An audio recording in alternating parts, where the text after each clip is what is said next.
shall I make it? There's the young.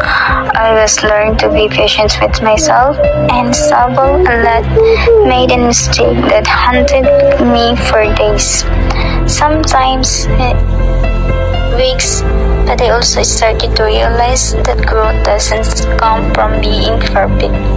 It's come from being real, from facing into hard parts of showing up anyway.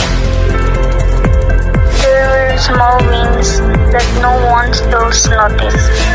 Picking up early even when didn't feel like it. Helping someone even when I was struggling myself. Choosing kindness when it's anger or being easier. Those were the things that shaped me. I remember a time when someone I knew was being treated unfairly.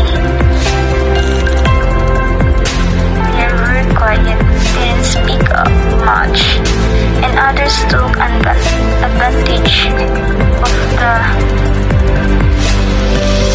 that I was the one hurting then, but I also was doing anything to stop it. The peoples and experience in my life didn't make it perfect, but it helped me shape the values in life today. My father to help, to guide me, and to provide my financial. Life is always fear. It's not always easy. There are no days and doing the right things feel like a hardest choice.